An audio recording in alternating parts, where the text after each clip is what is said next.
Hello বন্ধুরা, blogger প্রিয়াঙ্কার ছোট্ট পরিবারে সকলকে স্বাগতম। যদি তোর ডাক শুনে কেউ না আসে তবে একলা চলো রে, এই মন্ত্রে আমি খুবই বিশ্বাস করি। তো অনেক দিন কোথাও যাওয়া হয় না, হাজব্যান্ডকে অনেক সাধ্য সাধনা করলাম, সে যাবে না, তো কি করব, ছেলেকে নিয়ে বেরিয়ে পড়লাম। চলে আসলাম হাওড়া স্টেশন। এখানে দেখো আমরা বসে আছি আমার বন্ধুর অপেক্ষায় কখন সে আসবে। তো সে আসলে আমরা হাওড়া স্টেশন থেকে ট্রেন ধরবো। এই চলে এসেছে আমাদের ট্রেন, ক্রিয়া যোগা এক্সপ্রেস। কোথায় যাচ্ছি আমরা যাচ্ছি রাঁচি। যে আমার ফ্রেন্ড দেখো তোমাদের হাই জানাচ্ছে। 9:30টায় ট্রেনটা ছেড়েছিল। 416 কিলোমিটার পথ অতিক্রম করে আমরা প্রায় 6:30 নাগাদ রাঁচি এসে পৌঁছলাম। এই হলো আমাদের বেড়ানোর টিম। স্লিপার ক্লাসের ভাড়া ছিল মাত্র 250 টাকা।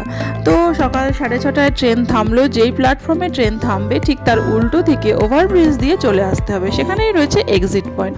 তবে তার আগে দেখো আমরা ডরমিটরিতে গিয়ে ফ্রেশ হয়ে নিলাম, ব্রাশ করলাম, স্নান করে নিলাম, আর সেই সাথে একটু সুন্দর করে সাজুগুজু করে বেরিয়ে পড়লাম। পাশটা একটু ঘুরিয়ে দেখাই, দেখো এখানে আমরা সবাই একটু ঢং করে পোজ নিয়ে নিচ্ছি। আর সামনেই চলে এসছে গাড়ি, যে ড্রাইভার দাদা আমাদেরকে নিয়ে যাবেন, যাকে আমরা আগেই বুক করে নিয়েছিলাম, শঙ্কর দা। তার ফোন নাম্বারটা এখানে ডিটেলস দিয়ে দিলাম, যদি তোমাদের মনে হয় তার সাথে বেড়াবে তোমরা বুক করতে পারো। তো দেখো এইরকম ছোটোখাটো ট্যুর কিন্তু সকলে করতে পারে, খুবই এফোর্ট ফ্রেন্ডলি ট্যুর এটা। আমরা শুধু রাঁচি নয়, রাঁচি, নেতারহাট, আরও অনেক জায়গায় ঘুরেছি। তো ঝর্ণার শহর এই রাঁচি আমি তোমাদের দেখাবো কেমন করে ঘুরলাম, কত খরচ হলো, কোথায় থাকলাম, তার ডিটেলসটা আমি অবশ্য তোমাদের নেক্সট ভিডিওতে দেখাবো।